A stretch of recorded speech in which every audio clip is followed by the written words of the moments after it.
گرمیوں کی ایک تپتی دوپہر میں جب سورج آگ برسا رہا تھا اور لو کے تھپیڑے سوکھے پتوں کو بگولوں کی شکل میں اڑ رہے تھے، فضلو اپنے آم کے باغ میں طوطوں کو اڑانے میں مشغول تھا۔ شریر طوطے ہرے ہرے پتوں میں چھپے چوری چوری آم کتر رہے تھے۔ فضلو مٹی کا ڈھیرا رسی کی گلیل میں رکھ گھماتا اور درخت کی طرف اچھال دیتا۔ طوطوں کا گول ٹیں ٹیں کرتا بھرا مار کر اڑتا اور کسی دوسرے درخت پر جا بیٹھتا۔ ہر طرف سناٹا تھا، صرف مسجد کے پیچھے والی پچ کنی کی فک فک کی آواز آ رہی تھی۔ وہ کچھ دیر کے لیے جامن کے درخت کی چھاؤں میں سستانے کے لیے بیٹھ گیا۔ ابھی اس نے بانسری جیب سے نکال کر ہونٹوں سے لگائی ہی تھی کہ سامنے ککروندوں کی جھاڑیوں میں سے ایک خونخوار چیتا برآمد ہوا۔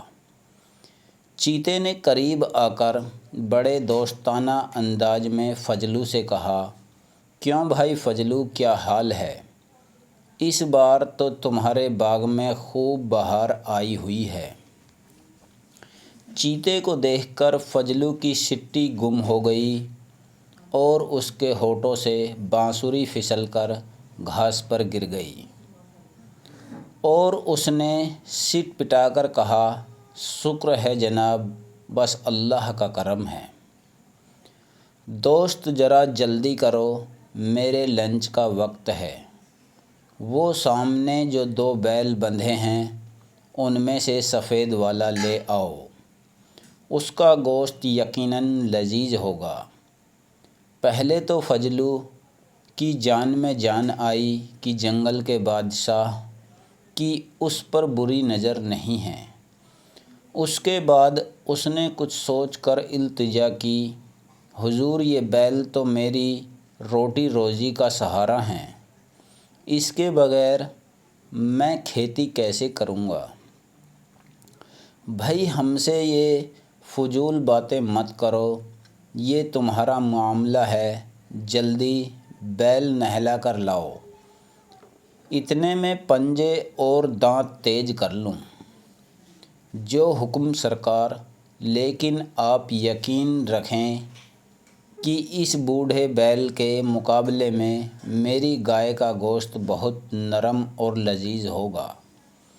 اگر آپ کہیں تو میں گھر سے گائے کھول لاؤں؟ فضلو نے کانپتے ہوئے کہا۔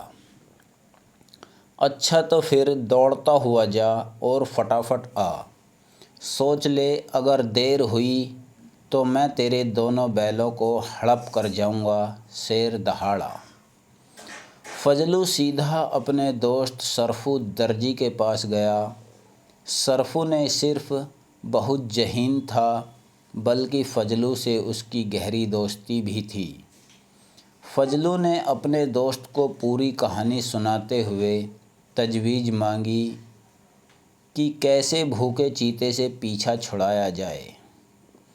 سرفو تھوڑی دیر تک اپنے گنجے سر پر 2 انگلیوں سے طبلہ بجاتا رہا اور پھر بولا، ٹھیک ہے دوست، تم فکر نہ کرو، میں کچھ بندوبست کرتا ہوں۔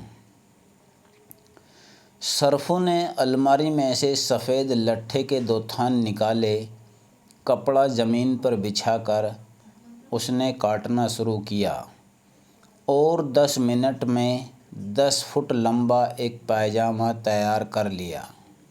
اس کے بعد اس نے اپنے چھپر سے 2 بانس نکالے اور فضلو سے کہا کہ یہ وہ بانس رسی سے اچھی طرح اپنے پیروں میں باندھ لے۔ اس کے بعد سرفو نے وہ پائجامہ بانسوں اور فضلو کے پیروں پر چڑھا دیا۔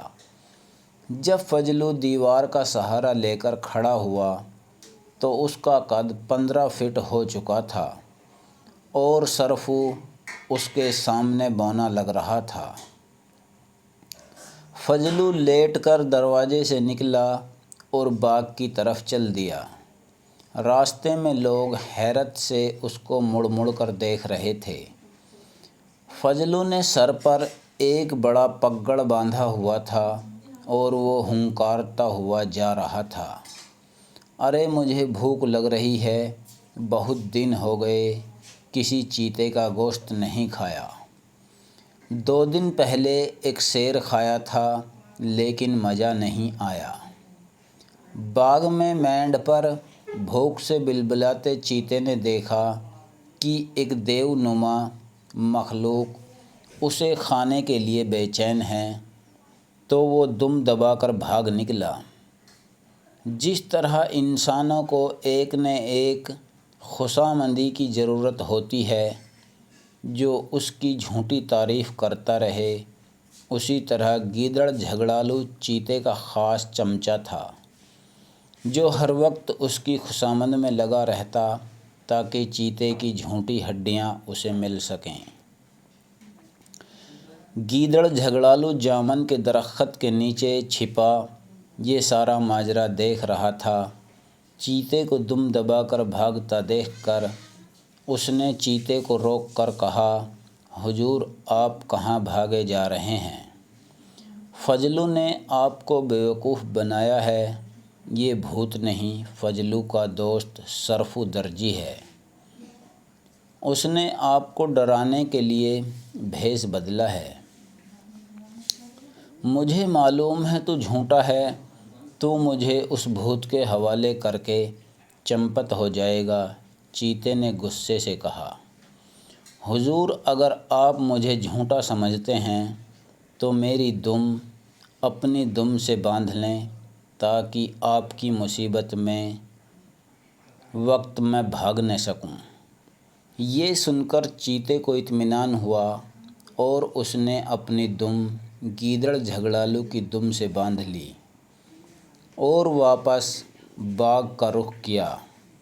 سرفو نے گیدڑ اور چیتے کو خسر پسر کرتے ہوئے دیکھ لیا تھا اور اس نے تاڑ لیا تھا کہ چیتا واپس آ کر حملہ کرنے کی کوشش کرے گا۔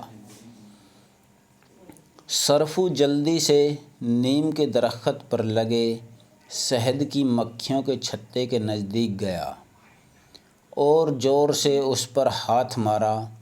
شہد کی مکھیاں اس کے چہرے پر لپٹ گئیں اور ڈنک مارنے شروع کر دیے۔ سرفو نے قریب رکھی چونے کی بالٹی سے چوکا نکال کر اپنے چہرے پر مل لیا۔ اسے معلوم تھا کہ چونا شہد کی مکھیوں کے کاٹے کا فوری علاج ہے۔